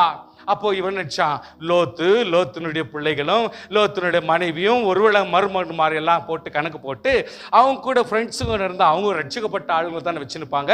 அதனால ஒரு 10 பேருக்கு மேலேயாவது 10, 11, 12, 13 இருக்குமே அப்படின்ற ஒரு கால்குலேஷன் இவங்க பண்ணாங்க. அப்படி இருந்தாலும் 10 பேர் இருந்தால் கூட நீ ஒரு நீதிமானோட எல்லாரோட சாவடிச்சிருவீரா அப்படின்னு கேட்ட ஆண்டவர் சொல்றார், 10 பேர் இருந்தாலும் நம்ம சாவடிக்க மாட்டேன். சாசியே, நான் சொல்லிட்டா, எப்படியாப்பட்ட கர்த்தர்னா, நீ எவ்வளோ தூரத்துக்கு ரசிக்கணும்னா, அம்மாடி தங்கச்சி, நீ எவ்வளோ தூரத்துக்கு ரசிக்கணும்னா, ஆபிரகாம் 10 வரைக்கும் கேட்டுட்டு அவன் பாட்டுக்கு நின்றுக்கிறான். கர்த்தாவே என்ன நடக்க போதோன்னு அந்த காரியங்களை பார்க்கறதுக்கு நிற்கிட்டான். ஆனால் கர்த்தர் எப்படிப்பட்டவர் தெரியுமா? எல்லாருமே நாசமாயிட்டாங்க. அந்த லோத்து ஒருத்தன் தான் அவன் நியாயத்தில் நிற்கிறான். அவனை கூட கர்த்தர் சாவடிக்கல, அவன் நிமித்தம் பிள்ளைகளையும் சாவடிக்கல, கர்த்தர் விட்டு கொடுத்தார். அப்புறம் வாழ வேண்டியது உன்னுது பொறுப்பு. எப்படி வாழணும்னு உன் கையில் இருக்குது. நீ வாழ்ந்து கழிக்கலாம், சுகத்தோடு இருந்து நீ வாழலாம். கர்த்தர் உனக்கு ஆசீர்வாதத்தை கொடுக்குறார், வாழ்க்கையை கொடுக்குறார். வாழ தெரியணும் ஐயா, வாழ தெரியணும் ஐயா. நமக்கெல்லாம் இந்த அருமையான ஆண்டவர்கிட்ட வாழ தெரியணும். எவனும் இல்லை, ஒரே ஒருத்தனா இருந்தா கூட அந்த ஒருத்தனையும் கர்த்தர் காப்பாற்றுவார். அது நீயா இருந்தாலும் கர்த்தர் உன்னை அப்படியே காப்பாற்று. கரங்களை தட்டி ஸ்தோத்திரம் பண்ணுங்கப்பா, கரங்களை தட்டி ஸ்தோத்திரம் பண்ணுங்க. ஒருத்தரா இருந்தா கூட கர்த்தர் காப்பாற்றுவார். அது நீயா இருந்தால் கர்த்தர் உன்னை காப்பாற்றுவார் என்பதை நீ மறந்து விடாதே. ஆழ்மை உன்னை காப்பாற்றும், தாழ்மை உன் உயிரை காப்பாற்றும். இயேசுவை காப்பாற்றினவர் உன்னையும் காப்பாற்றும். ஹல்லேலூயா, ஹல்லேலூயா. சுவாசி, யோசித்து பாரு, யோசித்து பாரு. கர்த்தர் மோசே கூப்பிடுறார். இப்போ மோசே சொல்றார், நான் ஏமாத்துற ஆண்டவரே, நான் போய் என்ன போய் கூப்பிடுறேன், நான் என்ன ஆளுன்னு என்ன நீ கூப்பிடுறீர்? புரியுதுங்களா? மோசே சொல்றாரு, இதுக்கு முன்னே ஆகுது, இதுக்கு பின்னே ஆகுது, அடியே என் கூட பேசுறப்போ நான் போல்டா ஸ்ட்ரிக்டா கரெக்ட் வார்த்தையில பேசுனா, நான் தான் திக்கி உங்ககிட்ட பேசுறேன்னு என்னை வச்சு ஒரு லீடரா மாத்திர. எப்படி ஆண்டவரே இதெல்லாம்? எப்படி அப்பா, எப்படி ஆண்டவரே? நான் அதுக்கெல்லாம் பிரயோஜனம் இல்லை ஆண்டவரே, யூஸ்லெஸ் தானே. அவ்வளவு தூரத்துக்கு தாழ்த்துக்கிற தானே. உன்னையே உலகத்திலே யாரும் இப்படிப்பட்ட ஒரு லீடர்ஷிப் பண்ண முடியாது. அந்த லீடர்ஷிப்ல உன்னை நான் வைக்கிறேன்றார். ஹல்லேலூயா. உலகத்திலே இல்லை அப்படிப்பட்ட ஒரு லீடர்ஷிப். ஹல்லேலூயா. வெறும் ரட்சிக்கப்பட்ட ஆட்கள் 6 லட்சம், அவ்வளோதான். இதுக்கு மேலே நீ எவ்வளோ பிள்ளைங்களை பெற்றுக்கிறியோ, உன் கூட எத்தனை மாடு ஆடு வருதோ, எத்தனை வயசானவங்க வராங்களோ, எல்லாம் வராங்களோ உன் அக்கௌண்ட்லாம். இதுக்கு ரட்சிக்கப்படாத சில பேரில் ஓடி வந்துடுச்சு உன் கூட, அதுங்களை கூட சேர்த்து நான் காப்பாற்றுவேன்னா அதுக்கு லீடர்ஷிப் எடுக்கிறவன் மோசஸ். திக்குவாய் மந்தனாகும், உன்னை கொண்டு கர்த்தர் பெரிய காரியத்தை செய்வார். Don't give the reason. தம்பி, don't give the reason. குழந்தைங்களே, உனக்கு தெரிஞ்ச உண்மையை வச்சு ப்ரூவ் பண்றதுக்கு நிரூபிக்காத. அனுபவப்பட்டவங்க இங்கே இருக்கிறாங்க, உங்க வீட்டிலே அனுபவப்பட்ட தேவன் இருக்கிறார். யார் லீடரை வைக்கணும்னு கர்த்தர் தெரியும், அவர் வச்சிருக்கிறாரு. நீ ஜஸ்ட் வாய மூடிக்குன்னு சொல்ற பேச்சை கேட்டு வாழ்க்கையை அமைச்சு, ஓவரா பேசாத, அடங்கு. கர்த்தர் உன்னை ஆசீர்வாதமாய் மாற்றுவார். கர்த்தர் உன்னை ஆசீர்வாதமாய் மாற்றுவார். ஹல்லேலூயா. யோசுவா, என்னடா தோல்வி ஆயிட்டுமே. ஆயிப்பட்டணம் சின்னத்தானே, சின்ன பட்டணம் தான் நினைச்சு கொஞ்சம் பேர் போங்கடா, எதுக்கடா எல்லாரையும் கூப்பிடுறீங்க, எல்லா போர்ஸும் ஏன்டா உயிர் எடுக்கிறீங்க, கொஞ்சம் பேர் போயிட்டான், சின்ன பட்டணத்தை நீங்க மேய்ச்சிட்டு வாங்கடா போன்னு சொல்லி அனுப்பிச்சிட்டான். போனா எல்லாரும் மாண்டு போயிட்டான். ப்ராப்ளம் மெனி டைம்ஸ் என்ன நடக்குதுன்னா, பாவம். இஸ்ரவேலர் பாவம் செய்தார்கள். அப்பொழுது கர்த்தர் யோசுவாவை நோக்கி, ஏஞ்சிருப்பா, நீ ஊழியக்காரனே, நீ ஏஞ்சிரா. என்னத்துக்கு அழுதுன்னு உட்காந்துக்கிற, என்ன உபவாசம் பண்ணுகிற, என்ன உபவாசம், ஏஞ்சிரு. இஸ்ரவேலர் பாவம் செய்தார். பாவத்தை நிவர்த்தி பண்ணாத காலையிலிருந்து சாயங்காலம் வரைக்கும் சோர்த்துன்றதே இல்லையா. கேட்டாக்கா உபவாசம். யாரை ஏமாத்துறது வேலை. உபவாசம் எப்போ எடுக்கணும் தெரியுமா? படிச்சு கொடுக்குறேன் பாருங்க. எப்போ எடுக்கணும் தெரியுமா? கர்த்தர் யோசுவாவை நோக்கி, எழுந்திரு, நீ முகம் குப்புற விழுந்து உபவாசம், இப்படிப்பட்ட உபவாசம் பண்ணாத. உபவாசம் பண்றதுக்கு முன்னாடி என்ன செய்யணும்னா, பாவத்தை நிவர்த்தி பண்ணணும். உங்ககிட்ட தவறுகளும் பாவங்களும் குறைபாடுகள் இருந்தால் அதுக்கு ஃபர்ஸ்ட் மன்னிப்பு கேட்டு, இனிமேல் அப்படிப்பட்ட பாவம் செய்ய மாட்டேன்ற தீர்மானத்துக்கு வா. அப்புறம் நீ உபவாசம் எடுக்கணும். அப்போ ஆண்டவர் நிவர்த்தி பண்ணுவார், தேவைகளை சந்திப்பார், உன் உபவாசத்துக்கு பதிலை கர்த்தர் கொடுத்து விடுவார். நினைச்சா சோத்துன்றதுல, கேட்டாக்கா உபவாசம். என்னது உபவாசம்? உபவாசத்துக்கு மீனிங் என்ன உன் குறிக்கோள் என்ன, உன்னுடைய கோட்பாடு தான் என்ன கெஞ்சற கர்த்தர்கிட்ட எப்படி பிளாக் கொடி காட்டுற மாதிரி நினைச்சா பிளாக் கொடி காட்டினா என்ன அர்த்தம்? கர்த்தர் சொல்வாரு, ஏய் நீ அடிஞ்சலாக்குற, எப்ப பாரு கருப்பு கொடி காட்டின்னு உக்காந்துக்கிற, சரியில்லை, என்ன ப்ராப்ளம் சொல்லு, ஒன்று பாவத்தை விட்டு ஒழி, இல்லை என்ன வேணும் கேளு, நான் கொடுக்குறேன். என்ன வேணும்னு கேட்க மாட்டேன்னு கேட்டாக்கா எல்லாம் கொடுத்துறான். எல்லாம் கொடுத்து உங்ககிட்ட எப்படி கொடுக்குறது? உங்ககிட்ட இருக்கிறது 5 கேஜி பை, 30 கேஜி கேட்குற, 30 கேஜி எதில் போடுவேன்? உங்ககிட்ட இருக்கிறது 5 கேஜி பேக் தானே, பின்ன 50-30 கேஜி எங்கேருந்து போடுவேன் நான்? கர்த்தர் கேட்குறாரு, உனக்கு கெப்பாசிட்டி அவ்வளோதான், உன் ஞானமே அவ்வளோதான், உன் புத்தியே அவ்வளோதான், உன்னுடைய கேரக்டரே அவ்வளோதான், உன்னுடைய பரிசுத்தமே அவ்வளோதான், உன்னுடைய ஜபமே இவ்வளோதான், அவ்வளோத்துக்கு தான் சார் நான் போட முடியும் உள்ள. சோத்திரம்.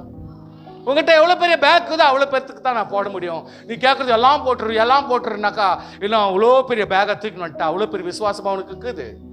1/2 hour ஜபம் பண்ணுறதில்ல, வேதம் வாசித்தா புரிஞ்சுக்கிறது இல்லை, பார்க்குறவங்கெல்லாம் மூஞ்சி கொண்டுற, அவங்க சொல்கிற பேச்சை கேட்குறதே இல்லை. கேட்டாக்கா இவன் என்ன சொல்கிறது, நான் என்ன கேட்குறதுன்ற, எங்கள் வீட்டில் தங்குறது இல்லை, சீர்படுறதில்ல, எங்களை நேசிக்கிறது இல்லை, இவங்க வாழ விடுறதில்ல, இவங்க மேலே உருன்னு காரித்து போன மாதிரி பேசுகிற.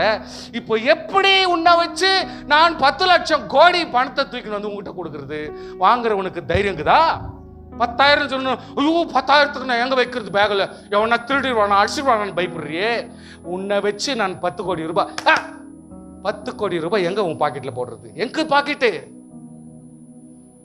உபவாசிக்கிறப்ப கொஞ்சம் யோசிங்க. நினைச்சா சோர்த்துனா பிளாக் கொடி காட்டுற மாதிரி, கர்த்தர்கிட்ட விரோதமா நிக்கிற மாதிரி, எப்ப பாரு விரோதி மாதிரி காட்டுற மாதிரி அப்படியெல்லாம் காட்டாதீங்க. உபவாசம்ன்றது தன்னை தாழ்த்துறது, ஆண்டவர் சமூகத்துல உட்கார்றது, கர்த்தர் சமூகத்துல வேண்டிக் கொள்றது, பாவங்களை மன்னித்து தான் இனிமேல் இப்படிப்பட்ட பாவத்தை செய்ய மாட்டேன், தப்பு செய்ய மாட்டேன், நான் பொய் சொல்ல மாட்டேன், நான் கோபப்பட மாட்டேன், நான் எரிச்சல் பட மாட்டேன், அவங்க மேல விரோதமா இருக்க மாட்டேன், தெளிவா சொல்லிட்டு நீ உபவாசத்துல உட்காரு. பார்க்கலாம் கர்த்தர் எவ்வளவு தூரத்துக்கு அற்புதமா ஆசீர்வதிக்கிறார். Please learn. சும்மா உபவாசம் போடுறது, பிளாக் கொடி காட்டுறது, நினைச்சா உபவாசம் உட்காடுறது, நீ மதியானம் வரைக்கும் சாப்பிட்றதுல, ராத்திரி சாப்பிட்றது, 2 நாள் சாப்பிட்றதுல, நான் கறி சாப்பிட்றதுல, என்னையா வித்தைங்க, என்னென்னவோ ரூபமா கிரியேட் பண்ணிக்கின்னு நீ சொல்றது தான் உபவாசம்னாக்கா, அப்ப கர்த்தர் எதுக்கு இருக்கிறாரு? ஆத்துமான் எதுக்கு இருக்குது? திங்க் பண்ணுங்க. கட்டளையிட்ட என் உடன்படிக்கை மீறினார்கள், சாபத்தீடானதில் எடுத்துக்கொண்டதும், களவு செய்ததும், வஞ்சித்ததும், தங்கள் பண்டம் பாடிகளுக்குள்ளே வைத்ததும் உண்டே. இதை நிவர்த்தி பண்ணுப்பா, இதை நிவர்த்தி பண்ணு. சும்மா நினைச்சதுக்கெல்லாம் உபவாசம் எடுத்துக்கின்னு அப்படியே உட்காந்துக்கிட்டா அசிங்கமா தருது. ஒரு சபை தலைவன், ஒரு ஜனங்களுடைய தலைவன், ஒரு குடும்பத்தினுடைய தலைவன், ஒரு ஆட்களுடைய தலைவன் மனைவி எதிரில் கேவலமா போ, புருஷன் எதிரில் கேவலமா போ, ஃபாஸ்டிங் பெருமைன்னு நினைக்கிறான். என்னங்க ஃபாஸ்டிங்? என்ன ஃபாஸ்டிங் எடுத்தா பெருமையா? இப்போ நீங்க வந்துட்டு உக்காந்துனால அந்த சேரு பெருமையா நினைச்சா அர்த்தம் எப்படி இருக்குது? நீ ஆஃப்டர் ஆல் ஒரு சேர், நான் உட்காரத்துக்கு தான் பாஸ்டர் போட்டு வச்சுக்கிறாங்க, இங்க நான் உட்காந்துக்கிறேன், நீ என்ன பெரிய பிரமாதமான காரியத்தை பண்ணிட்டேன்னு அந்த சேர் பெருமை பாராட்டினா அர்த்தம் என்ன ஆகுது? சோத்திரம் ஐயா, புரியுதா? நீ சாப்பிடாத உட்காந்துனால ஆண்டவர் வருத்தப்படுவார். ஆல்ரெடி டயபெட்டிக்கு கோவப்பட்டு பிளட் ப்ரெஷர் ஏறி நிற்குது. 2 சகோதரரும் நானா நீயான்னு கொடி பிடிச்சி நிற்கிறாங்க உன் உடம்புல. இந்த டைமில் நீ பாட்டுக்கு நினச்சா உபவாசம் எடுத்துக்கிட்டு சாப்பாடு போடாம, தண்ணி குடிக்காம, நீ ஜித்து பிடிச்சிவோ, வைராக்கியம் பிடிச்சி, அதில் ரொம்ப வைராக்கியம், அதுலேயும் வைராக்கியமாக்குற. தண்ணி குடிக்கிறதுலையும் தண்ணி குடிக்க மாட்டேன், சாப்பிடணும் நான் சாப்பிட மாட்டேன், வைராக்கியம் பிடிச்சிவோ, இதில் கூட வைராக்கியமாக தான் நிற்கிற நீ, அங்கே கூட வைராக்கியமான ஆளாக தான் நிற்கிற நீ, திருந்த நாளா இல்லை நீ. அதனால கர்த்தருடைய பிள்ளைய கொஞ்சம் உன் வைராக்கியத்தை விட்டு வெளியே வா. நீ உபவாசம் பண்றதும், நீ சபைக்கு வர்றதும், பைபிள் படிக்கிறதும், நீ ஜெபம் பண்றதும் ஒரு பெருமையா நீ நினைக்காத. நீ செய்யற கடமையத்தான் ஓரளவுக்கு செஞ்சுன்னுக்கிற. சோத்திரம் பண்ணுங்க பார்க்கலாம், கையை தட்டுங்க. சோத்திரம். செய்யறத சும்மா ஓரளவுக்கு பண்ணிருக்கிறோம், அவ்வளவுதானே ஒழிய இந்த ஜெபம் பண்ணிடுறது, துதிச்சிடுறது, பைபிள் படிச்சிடுறது, உபவாசம் பண்ணிடுறதெல்லாம் பெருமை கிடையாது. செய்ய வேண்டிய கடமையே கொஞ்சம் கொஞ்சமா பண்ணுகிறோம் ஓரளவுக்கு. இதான் நியாயம். ஏன்னா என்கிட்டயே அதான் குப்பை கொட்டுது, அதுதான் தெளிவா சொல்லிருக்கிறேன். சுவாசிகள் கொஞ்சம் கவனமா இருங்க. கிதியோனுடைய வாழ்க்கையில ஒன்று கர்த்தர் சொல்றார். எடுத்தவன அவனை பார்த்தவன கர்த்தர் சொல்றாரு, பராக்கிரமசாலியன்னு கூப்பிட்டுறாரு. சார், என் பேர் கிதியோன் சார், என்ன பார்த்து நீ பராக்கிரமசாலியன்னு கூப்பிடுறீர? ஆண்டவர் எடுத்தவன அவனை கூப்பிடுறாரு, பராக்கிரமசாலியே. பராக்கிரமசாலியாய் மாற்றுகிற கர்த்தர் சொல்லுகிறார், நீ பராக்கிரமசாலியாய் எனக்கு கண்ணில் திரும்படுற, அதனால தான் உன்னை பார்த்து நான் பராக்கிரமசாலின்னு கூப்பிடுறேன். என் ஆண்டவனே, கர்த்தர் எங்களோடு இருந்தால் இப்படி எல்லாம் நடக்குமா? நீங்க கர்த்தரோடு இருந்தால் இப்படி எல்லாம் நடக்குமா? இந்த கேள்வி இப்படி கேட்கலாமா? வைஸ் வர்சா போடலாமா? கர்த்தாவே, நீர் எங்களோடு இருந்தால் நாங்கள் இவர்கள் அடிமையா இருந்து இவ்வளவு அவஸ்தைப்பட்டு சாவோமா? ஆண்டவர் சொல்றார், நீ சீர ஆண்டவரை டெய்லி தொழுது கர்த்தருக்கு உண்மையா ஜீவித்திருந்தால் நீ ஏன் அவங்கிட்ட மாட்டிக்கின்னு சாவ போற? இது ஆண்டவர் கேட்டா என்ன பண்ற? எதுக்கு பதில் சொல்ற? யாருக்கு பதில் சொல்ற? மம்மி இது ஆயிடுச்சு, ஐயோ டாடி இப்படி ஆயிடுச்சு. டேய், நீ சீரா என் சொல்ற பேச்சை கேட்டு சீரா ஜபத்துல இருக்கிறதுல, குடும்ப ஜபத்துல நீ அட்டெண்ட் ஆகுறதுல, வேணும்னே லேட்டா 10:30 மணிக்கு வர்ற, அங்க போயிட்டு லொடபட தேக்ஷாவெல்லாம் புரட்டுற, ஒண்டியா சாப்பிட்ற பிசாஸ் மாதிரி. குடும்பத்தோட இணையறதில்ல, எப்படா உன்னை வச்சு குப்பை கொட்ட முடியும்? பிசாசு உங்ககிட்ட ரோட்டில் வர்றப்போ ஒருத்தர் யாரோ கூட நடந்து வர மாதிரி இருந்துச்சு டாடி, ஆமா, இஸ் மிஸ்டர் பிசாசு, that's all, very simple. Is the man company on the way. ஒண்டியா போறீங்களே சாமி, நானும் கூட வரேன்னு சொல்லிட்டு பிசாசு வந்திருப்பான். இது நம்ம டாடி யாரோ ஒருத்தர் கூட வந்த மாதிரி சொல்லலாம். இயேசு கிறிஸ்து தான் வந்திருப்பாரு. இயேசு கிறிஸ்து வந்ததுதான் நீ ஏன்னா பதற? அங்கே ஆண்டவர் பேசியிருப்பாரு, நீ பதறாம சார் நீ பேசியிருப்பாருல்ல ஆண்டவர்.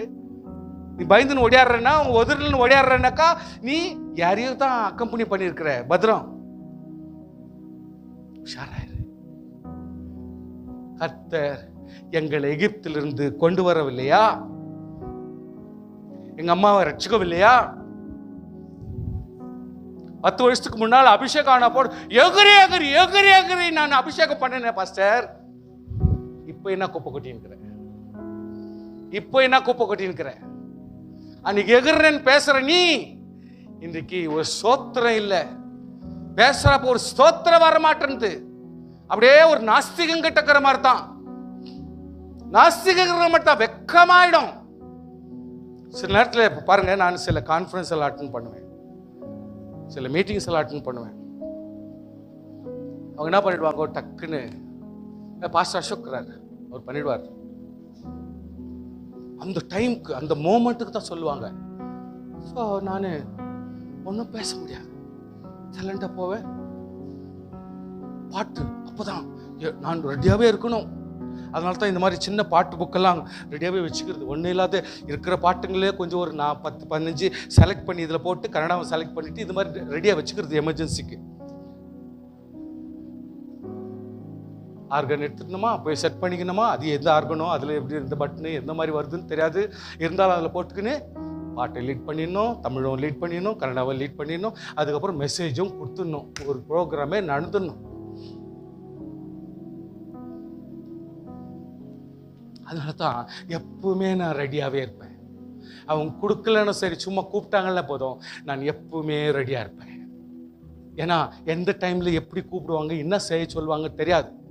விசுவாசியே, இங்க நம்ம சொல்றாரு கிதியோன்னு, கர்த்தாவே எகிப்திலிருந்து கூட்டின்னு வந்தீர், இஸ்ரவேல் ஜனங்களை காப்பாற்றினீர், அவங்களுக்கெல்லாம் தண்ணீர் கொடுத்தீர், சாப்பாடு கொடுத்தீர், மன்னாவை கொடுத்தீர், எல்லாம் பண்ணீர். இப்பொழுது பெலிஸ்தீன் எங்களை உயிரிழக்கிறான். முடிஞ்சிச்சா கதை? கதை முடிஞ்சிச்சாயா? இப்ப எவையா ஜெபம் பண்றான்? எங்கேயாக்குது உங்க கையில பைபிள் வார்த்தைகள்? எங்கேயாக்குது சபை? எங்கேயா கூடுறீங்க? சண்டேஸ்ல யாருன்னா ஜபத்துக்கு வர்றீங்களா? யாசீரா ஏட்டிக்கு போட்டியும் அவனுக்கு ஷாப் காட்டுறதுக்கு வந்து உக்காந்துக்கிறீங்க. என்னயா வண்ணாயா? அது தப்பு தாண்டு, தப்பு தாண்டு. கர்த்தரை தொழுது கொள்ளாத ஜனம் இன்றைக்கு பலருடைய பிரச்சனைகளை மாட்டிக்கின்னு அவஸ்தைப்பட்டு உட்காந்துக்கிறாங்க. ஹல்லேலூயா. கர்த்தரை வேண்டிக் கொள்ளாத ஜனம், சபை கலந்து கொள்ளாத ஜனம், கர்த்தருடைய அன்பிலே கலந்து கொள்ளாதவர்கள், வேத வசனத்தை கேளாதவர்கள் இன்றைக்கு வாழ்க்கையில ஒரு உறுதியும் நம்பிக்கையும் இருக்காது. நீ சொல்ற கதையெல்லாம் சரிதான். இப்பொழுது கர்த்தர் எங்களை கைவிட்டு மீதியார் கையில் எங்களை ஒப்பு கொடுத்தீரே. நான் ஒப்பு கொடுத்தனா? நீங்க ஜெபிக்காதனால அவன் உங்களை ஆக்கிரமிச்சுன்னுக்கிறான். அதுக்கு நீங்க சாதகமா மாறிட்டீங்க. ஏன்? உங்ககிட்ட பலம் இல்லை. என்ன பலம் இல்லை? ஜப பலம் இல்லை, துதி பலம் இல்லை, ஆராதனை பலம் இல்லை, அன்பு பலம் இல்லை. சோத்திரம் பண்ணுங்க, அன்பு பலம் இல்லை, சோத்திரம் பண்ணினே இருங்க. ஆரோக்கியமான பலம் இல்லை, சமாதானமான பலன் இல்லை, இறக்கம் பலம் இல்லை, தாழ்மை பலன் இல்லை. பலம் எங்கிருந்து வரும்? கர்த்தருக்குள் தாழ்மைப்பட்டு பாருங்க, உங்களுக்கு பலம் வரும். அன்பு செலுத்தி பாருங்க, ஜபம் பலம் வரும். ஜபம் பண்ணி பாருங்க, ஜப பலம் வரும். அபிஷேகம் பண்ணி பாருங்க, அபிஷேகத்தின் பலம் இருக்கும். ஹல்லேலூயா. கர்த்தருக்குள்ளாக கஷ்டத்தை, வேதனைகளை தாங்கக்கூடிய சக்தியை எடுத்து நீங்க ஜெயிச்சு பாருங்க, கர்த்தர் அந்த பலனை கொடுப்பார். இந்த இவ்வளவு ஒரு ஆவிக்குரிய பலன் இருந்தால் எந்த பிசாசும் நாங்க அண்டாது, எந்த பிசாசும் அண்டாது. பிசாசு பிடிச்சவன் உங்ககிட்ட பேசுறப்ப கூட நீங்க இதெல்லாம் கரெக்டா இருந்தாதான் அந்த பிசாசு அப்படியே ஹை ஜம்ப் மாதிரி தொத்திக்காது. இல்லைன்னா இப்படி போயின்னுக்கிற காட்டு அத்தி மரத்தில் இருக்கிறது கூட டக்குன்னு உங்ககிட்ட ஜம்ப் ஆயிடும். உஷாராயிருங்க ப்ளீஸ், உஷாருங்க ப்ளீஸ். தெரிய சொல்லி பார்க்கட்டா? சிம்பிளா சொல்றேன் பாருங்க. ஒரு காலேஜில் இருக்கிற ஒரு பொண்ணு போடுற ஒரு கவுனு தூக்கி நீ போட்டுக்காத. அதில் கவுன் மேலே ஆசைப்பட்டு சில பிசாசுங்க உட்காந்துக்கும். ஆசைப்பட்டு நீ போட்ட அந்த கவுனில் இருக்கிற பிசாசு உங்ககிட்ட வந்து உட்காந்துரும். பையனை நேசிக்காத. அந்த பையன்கிட்ட இருக்கிற பிசாசு டக்குன்னு உங்ககிட்ட ஜம்ப் ஆயிடும். நான் அழகான பொண்ணுடா, நான் பார்த்தேன், இன்னும் ஆஹா, அதுகிட்ட இருக்கிற டேஷ் வந்து உக்காந்துரும். உஷாராயிரு. அன்லெஸ் உங்கள்கிட்ட இருக்கிற அபிஷேகம், உங்கள்கிட்ட இருக்கிற ஜபம், உங்கள்கிட்ட இருக்கிற அன்பு, பாசம், பணிவு, தாழ்மை, பொறுமை, இதெல்லாம் பலன், ஆவிக்குரிய பலன் எல்லாருக்கிட்ட இருக்காது.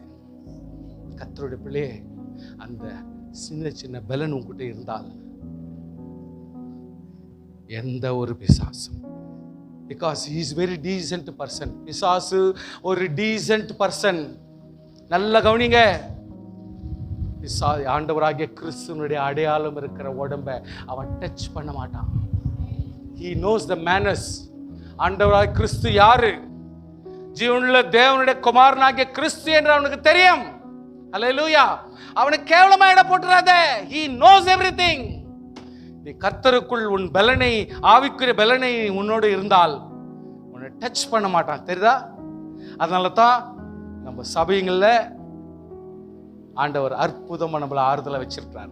சோத்திரம் பண்ணுங்க பார்க்கலாம். கொஞ்சம் கூட அசையாம நம்மளால பலமா வச்சிருக்கிறார். அதனுடைய அர்த்தம் என்னன்னா, நம்ம கான்சென்ட்ரேட் பண்றதெல்லாம் ஆவிக்குரிய பலனுக்காக. அதனால தான் யாருமே டச் பண்றதில்லை நம்மளை. கர்த்தர் பெரியவர். ஹல்லேலூயா. கர்த்தர் நம்மளை ஆசீர்வாதமா வச்சிருக்கிறார்.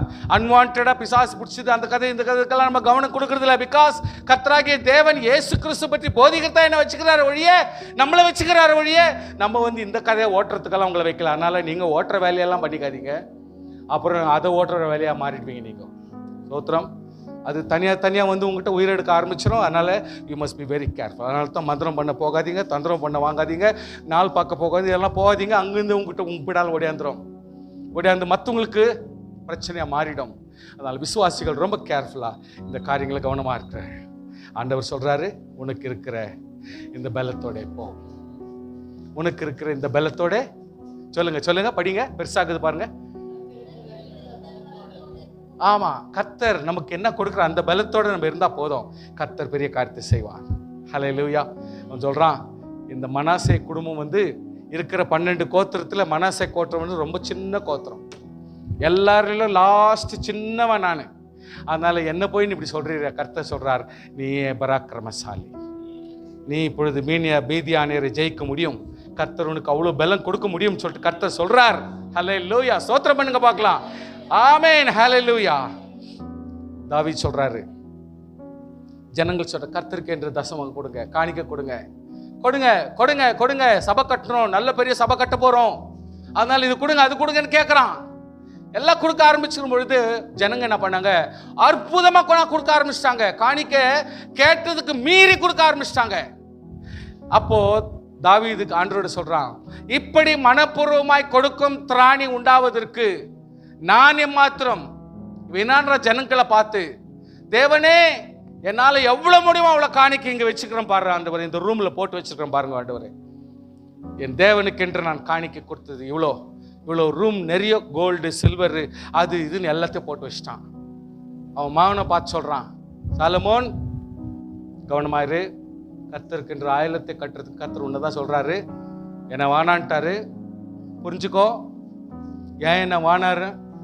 நான் பல லட்சக்கணக்கில் ஜனங்களுடைய ரத்தத்தை சிந்தின உயிர் வாங்கின மனுஷன் நான். அதனால உன்னை கொண்டு கர்த்தர் சபையை கட்ட முடியாது, அதனால வேண்டான்னு சொல்லிட்டாரு. உன்னை கர்த்தர் நேசிக்கிறாரு, ஏன்னா நீ அப்பட்டமா சின்ன குழந்தையிலேருந்து அப்படியே வந்தவன், அதனால உன்னை நேசிக்கிறார். உன்னால் எவ்வளோ நீ காணிக்க கொடுக்க முடியுமோ மனப்பூர்வமா மனசார கொஞ்சம் கூட யோசனை பண்ணாம, வஞ்சகம் இல்லாம, அதில் ஒரு மனசு கோணாம என்ன செய்ய முடியுமோ அதை நீ செய்யின்னு சொல்லிட்டு தன்னதும் கொடுத்துட்டு மகனத்தையும் கொடுக்க வச்சுட்டு ஜனங்களையும் கொடுக்க வச்சதுக்குனால இப்போ ஆண்டவர் இவர் டேவிட் என்னான்றாரு, போதும் காணிக்கெல்லாம் போதும் இதோட ஸ்டாப் பண்ணுங்க அப்படி சொல்லிட்டு ஆண்டு சொல்றான், இந்த மனப்பூர்வமாய் கொடுக்கும் திராணி உண்டாவதற்கு நான் எம்மாத்திரம், என் ஜனங்கள் எம்மாத்திரம், எல்லாம் உம்மால் வந்தது, உம் கரத்தினால் வாங்கி உமக்கே கொடுக்கிறோம். ஆமென். கர்த்தர், அதிலிருந்து என்ன அர்த்தம்னா, ஆண்டவர் நமக்கு பணத்தை சவதரிக்கிறார். ஸ்தோத்திரம். பணத்தை கொடுக்கிறவர் கர்த்தர். ஹல்லேலூயா. சம்பளத்தை கொடுக்கிறவர் கர்த்தர். ஹல்லேலூயா. ஒரு மேனேஜரை நிந்திக்காதீங்க, உங்களுடைய சூப்பர்வைசரை நிந்திக்காதீங்க, உங்களுடைய ஓனரை நிந்திக்காதீங்க. நீங்க கேட்க வேண்டிய சமாச்சாரம் தேவனிடத்துல, கர்த்தாவே என் சம்பளத்தை நீ உயர்த்தும். கர்த்தரிடத்துல கேளுங்க. ஏன் கேட்கணும் தெரியுமா? நீங்க வேலையில எவ்வளவு உண்மையாக்குறீங்கன்ட்டு ஆண்டவர் தான் தெரியும். நீ செய்யற வேலையில எவ்வளவு உத்தமமா நீ செய்யறன்றது கர்த்தர் தெரியும். உன்னுடைய உத்தமத்துக்கு ஏற்ற பலனையும் சம்பளத்தையும் தேவன் கொடுப்பார். அவருக்கு உண்மையா நாம் செய்யும் பொழுது நம் சம்பளத்தை உயர்த்துகிற கர்த்தர் பெரியவர். அதனால கர்த்தருடைய பிள்ளைகளே, யோசனை பண்ணி பாருங்க. உம்முடைய கரத்திலிருந்து நான் வாங்குறோம், உமக்கு நாங்கள் காணிக்கையாக கொடுக்கிறோம். இதுல ஒரு யோசனை பண்ண வேண்டிய வேலை நாக்குது. என் கர்த்தருக்கு மகிமை உண்டாவதாக என்று சொல்றான். கர்த்தருடைய பிள்ளைகளே, நாங்கள் சவதரித்திருக்கிற இந்த பொருள்கள் எல்லாம் உம்முடைய கரத்திலிருந்து வந்தது. அதுல டோட்டாலிட்டியா பேசுறான். எல்லாம் உம்முடையது, உமக்காக செயல்படுகிறோம், உமக்காக கிரியேட் செய்கிறோம் என்று சொல்றான். ஆனப்படினால் கர்த்தருடைய பிள்ளையே, நாங்கள் இவையெல்லாம் நான் உத்தம இருதயத்தோட மனப்பூர்வமாய் கொடுத்தேன். கர்த்தருக்கென்று பிள்ளைங்க சாப்பிடணும்னு மனப்பூர்வமா வாங்கி கொடு. ஒரு மனைவி பேராசை பிடிச்சவளா இருந்தாலும் நியாயமானது கேட்கும் பொழுது மனசார செய். சில பேர் சில வீட்டுங்களில் சிலருடைய சூழ்நிலை இருக்கும், மனசார செய். டாடி இதை செய், டாடி இது செய். நீ கல்யாணம் ஆகிற வரைக்கும் உயிரெடுத்து இது வேணும் அது வேணும், இது பார்த்துணும், அது ஆசைணும், இந்த டூர் போயிடணும், அந்த போகணும், எல்லா செலவும் உங்ககிட்டே பண்ணிக்கணும். கல்யாணம் ஆகிட்டு போயிட்டங்களா, என்னடா பண்றான் எங்க அப்பா, எங்க அம்மா என்னடா பண்றா, அம்மா எனக்கு முடியலம்மா ஹாஸ்பிட்டல் போய் சொல்லிக்கிறாங்க, 25,000 ரெடி பண்ணி சொல்லிக்கிறாங்க. ஜெபம் பண்ணலாமா? இது உனக்கு என்னக்குது? பேலன்ஸ்ல என்னக்குது? இப்போ உங்க பேலன்ஸ், பேங்க் பேலன்ஸ்ல என்னக்குது? இப்போ ஜெபம். ஜெபம் தான் பேங்க் பேலன்ஸா இருக்குது. இந்த அம்மாவுக்காக நமக்கு பேங்க் பேலன்ஸ் கிடையாது. கர்த்தருடைய பிள்ளையே, திங்க் பண்ணு. எவ்வளவு தூரத்துக்கு உத்தம இருதயத்தோடு நீ என்ன தீர்மானம் பண்ண போறியோ, உத்தம இருதயத்தோடு யாரை எந்த நேரத்தில் எதுல வச்சு காப்பாற்ற போறியோ, அது தேவன் உங்ககிட்ட விட்டு இருக்கிறார். பொருளால நீ காப்பாற்ற போறியா, மனதால காப்பாற்ற போறியா, பணத்தால காப்பாற்ற போறியா, அன்பினால காப்பாற்ற போறியா, ஆசீர்வாதத்தினால காப்பாற்ற போறியா, உன்னுடைய செயலால காப்பாற்ற போறியா? நீதான். கர்த்தர் வானத்திலிருந்து நேரா பணத்தை கொட்டுறதில்ல. கர்த்தர் வானத்திலிருந்து நேரா பணத்தை கொட்டுறதில்ல சார், உன்னுடைய மூலியமாக, உன் மூலியமாக. அதுக்கு தான் சொந்தம், பந்தம், குடும்பம், அப்பன், அம்மா, சகோதர, சகோதரி கர்த்தர் பிறக்க வச்சு பாண்டிங் வச்சு கோஆர்டினேஷன், ஒத்துழைப்பு, ஒருங்கிணைப்பு, கொலாபரேஷன். கர்த்தர் எவ்வளவு நெருக்கமான குடும்பத்தை கொடுத்து வச்சிருக்கிறார். சிந்தித்து செயல்படுங்க. ஹல்லேலூயா, ஸ்தோத்திரம். மனாசே 12 வயசுல ராஜாவாகிறான். 12 வயசுல ராஜாவாகிறான். 55 வருஷ கர்த்தர் அவனை வாழ வைக்கிறார். ஸ்தோத்திரம். ராஜாவா மனாசே 12 வயசுல ராஜாவாகிறான். 55 வருஷம் அவனை ஆள வைக்கிறார். காரணம் என்னன்னா, கர்த்தர் அவனுக்கு இருக்கிற எல்லா பிரச்சனையும் மாத்துறார். எதுக்குன்னா, அவன் வந்தவன் ராஜாக வந்த பிறகு என்னென்ன சீர்படுத்தணும், எந்தெந்த மேடைகளை எடுத்து போடணும், எந்தெந்த விக்கிரங்களை அழிச்சு போடணும், எல்லாத்தையும் டெமாலிஷன், எல்லாத்தையும் டெமாலிஷன். ஜனங்க தொழுகணும், தொழுகணும், தொழுகணும், ஜெபிக்கணும், ஜெபிக்கணும், ஜெபிக்கணும், ஜெபிக்கணும். ஜெபம் ஓவரா ஆண்டவர் சமூகத்தில் ஆவிக்குரிய செயலை பண்ண ஆரம்பிச்சிடறான். 55 வருஷம் வாழும். 12 வயசுல ஆரம்பிச்ச அவன் ராஜா வாழ்க்கை இன்னைக்கு 55 வருஷம் கர்த்தர் வாழ வைக்கிறார். கர்த்தருடைய பிள்ளையே, நீ கவனமா இருக்கணும். யோசியா, யோசியா, ஜோஷியா, தமிழ்ல யோசியா ராஜாவாகிற பொழுது 8 வயசு, வெறும் 8 வயசு, 31 வருஷம் அரசாண்டான். கர்த்தருடைய பார்வைக்கு செம்மையானதை செய்யறான். தகப்பனாகிய தாவீது வழியில் நடக்கிறான். வலது இடப்புறம் விலகால. அவன் தன் ராஜ்யபாரத்தில் 8ஆம் வருஷத்தில் தான் இன்னும் இளவயதா இருக்கையில் தகப்பன் தாவீது தேவனை தேட ஆரம்பித்து 12ஆம் வயதில் மேடை தோப்புகளையும் சுரூபங்களையும் விக்கிரங்களையும் ஆகியவற்றை அகற்றிவிட்டு யூதா எருசலேம் சுத்திகரிப்புக்கு தொடங்கினான். ஸ்தோத்திரம். சுத்திகரிப்பு, சுத்திகரிப்பு, சுத்திகரிப்பு, சுத்திகரிப்பு, சுத்திகரிப்பு. ஹல்லேலூயா. சுத்திகரிக்க தொடங்கினான். தினம் தினம் நம்ம சுத்திகரிக்கணும். தினம் தினம் புதிய ஆசீர்வாதம் வேணும்னா தினம் தினம் சுத்திகரிப்பு வேணும். தினம் தினம் நம்மளுடைய வாழ்க்கையில we need to resaturate our life. கர்த்த சமூகத்தில் ஒப்பு கொடுத்து காத்திருப்பு ஜெபம். ஆண்டவர் என்னை ஸ்திரப்படுத்தும்படி ஒப்பு கொடுத்த ஜெபம் செய்யறான். 31 வருஷம், 8 வயசுல ராஜாவாக்குறவன். ஹல்லேலூயா. இவ்விதமா யூதாவையும் எருசலேமையும் சுத்திகரித்தான். ஏன் கர்த்தர் யூதாவையும் எருசலேம்னு சொல்லிட்டு சொல்றாருன்னா இதுக்கு ரொம்ப அர்த்தங்குது. அதாவது ஆண்டவர் தாவீதுக்கு பிறகு சாலமோனை ராஜாவை மாத்தினார். சாலமோன் என்ன பண்ணிட்டான்? அர்த்தம் இல்லாம மேரேஜ் பண்றதே தன்னுடைய வாழ்க்கையில ஹேபிட்டா மாத்திட்டான். பெருமை. அவர் வர்றாரு, ஏன் ராஜ்யத்துல ஏன் மகளை நான் அவனுக்கு கொடுக்குறேன், அது ஒரு பெருமை. இவரு பெருமையா அந்த பொம்பளை வாங்கி கல்யாணம் பண்ணிக்கிறது. போய் போய் போய் இதே ப்ரோக்ராம், இதே டெய்லி இதே ப்ரோக்ராம். இது என்ன ஆயிடுச்சுன்னா இவனோட வாழ்க்கையில இது ஒரு நோயா மாறி போச்சு. இது ஒரு நோயா மாறி போச்சு. என்ன ஏதுன்னு யோசிக்கல. கர்த்தர் கொடுத்த ஆசீர்வாதத்துல யோசிக்கல. கடைசியா என்ன ஆயிடுச்சுன்னா சாகும் பொழுது அதுல ரட்சிக்கப்படாத ஸ்திரீகளை கூட இவன் பல பல ஆயிரக்கணக்கான ஸ்திரீகள் இவனுக்கு இருக்கிற பொண்டாட்டியாக்குறதுனால அவங்க உரிமையை அவங்க பயன்படுத்துறாங்க. இவன் வயதாக ஆக பலன் குன்றின போது தாவீதை போல ஆவிக்குரிய பலன் கொடுத்திருந்தால் சரியா போயிருக்கும். இவன் சரீர பிரகாரமான பலனை நம்பினான். கதை என்ன ஆச்சுன்னா இவங்க எல்லாருமே கோவப்படவும் டைவர்ட் பண்ணவும் மைண்டை டைவர்ட் பண்ண ஆரம்பிச்சிட்டாங்க. வீக் ஆயிட்டான். எப்போ வீக் ஆயிட்டானோ சாகும் பொழுது கர்த்தரவனை கர்த்தர் சாகும்படி கர்த்தரை முயற்சி பண்ணி ஒரு ஆளை கூப்பிட்டு போயிட்டு சாலமோனை சாவடிக்க சொல்றார். கர்த்தாவே சாலமோனை சாவடிக்கிறதா? என்னால முடியாதுப்பான்னு எஸ்கேப் ஆயிடுறான். கொஞ்ச நாள் ஆச்சு. கர்த்தர் திரியும் ஒரு நாள் இன்னொரு ஆளை ஏற்பாடு பண்ணி சாலமோனை சாவடிக்கிறதுக்கு ஏற்பாடு பண்ணி, இந்த மாதிரி 2 times சாலமோனே சாவடிக்கிறதுக்கு ஆண்டவரே ஆளை ஏற்பாடு படுத்துறாருன்னா இது ரெஜிம்ல இதான் ஃபர்ஸ்ட் டைம். அவனையும் ஓடிட்டான், அவனும் ஓடிடுறான். கட்சியில அவன் சாகும் பொழுது நாஸ்திகனாகவே ரட்சிப்பு இல்லாதவனாகவே சாலமோன் சாவறான். செத்த பிறகு ஜனங்க என்ன பண்றாங்க? போர் சேவகனை தான் ராஜாவா மாத்துறாங்க. இப்போ மகன் என்ன பண்றான்? ஏதோ ஊர்ல இருக்கிறான். இவங்க போய் அவனை இழுத்துன்னு வந்துட்டு, டே சாலமோனுக்கு மகனா இருந்துக்கிட்டு நீ ஆண்டா இவ்வளவு தூரம் ஊரை விட்டு ஓடி போய் இப்படி வாழ்ற, வாடான்னு சொல்லிட்டு நான் தான் ராஜா நீ சொல்றா, நாங்கெல்லாம் சை போடுறோம்னு சொல்லிட்டு அவங்க மகனை வச்சு போடுறாங்க. எல்லாரும் சேவகனை வச்சு போடுறாங்க.